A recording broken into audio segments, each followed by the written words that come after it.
اس مسجد میں یہ معمول کی نماز نہیں بلکہ یہ امریکہ آنے والی 17 سالہ فورن ایکسچینج اسٹوڈنٹ سبیکا شیخ کے لیے الوداعی نماز ہے۔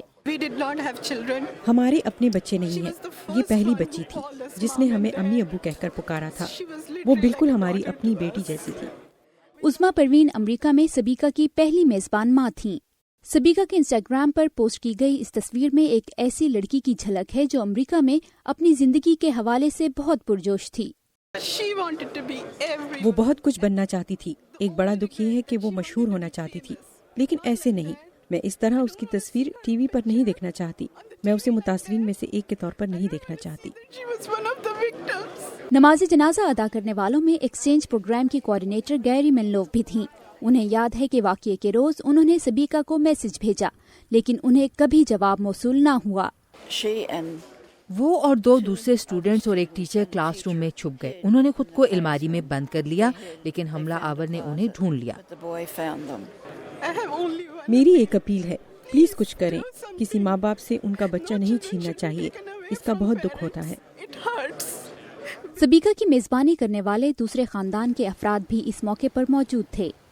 جب رمضان کا آغاز ہوا اور اس نے روزے رکھنے شروع کیے تو میری فیملی نے اس کے ساتھ روزے رکھے کیونکہ ہم سب کچھ ایک ساتھ کرتے تھے۔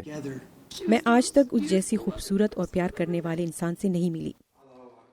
سبیکا کو جاننے والے دوست اور احباب کا کہنا ہے کہ سبیکا نے ان کی زندگی بدل دی، جس کے لیے وہ پاکستان میں اس کے والدین کے شکر گزار ہیں۔ فائرنگ میں جہاں کئی معصوم بچوں کی جانیں چلی گئیں، وہیں یہ واقعہ فائرنگ کے ایسے ہی ان گنت دوسرے واقعات کی طرح طالب علموں کی زندگیوں پر ہمیشہ کے لیے غم اور خوف کے اثرات چھوڑ گیا۔ میرے کئی دوست، کئی گرل اسکاؤٹ فرینڈز ماری گئیں۔ یہاں ریاست ٹیکساس میں میں دیکھتی ہوں کہ ہر ایک اپنے اسلحے سے پیار کرتا ہے۔ میں اس کا احترام کرتی ہوں، یہ ان کے تحفظ کے لیے ہے، لیکن جب کوئی اس کا ناجائز استعمال کرتا ہے تو میں غیر محفوظ محسوس کرتی ہوں۔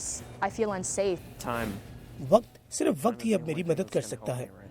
سبیکا کو جاننے والے لوگوں کا کہنا ہے کہ چاہے سبیکا ہمیشہ کے لیے ہم سے بچھڑ گئی لیکن اس کا پیار ہمیشہ ان کے ساتھ رہے گا۔ الزبتھ لی کے ساتھ وردہ خلیل، اردو VOA۔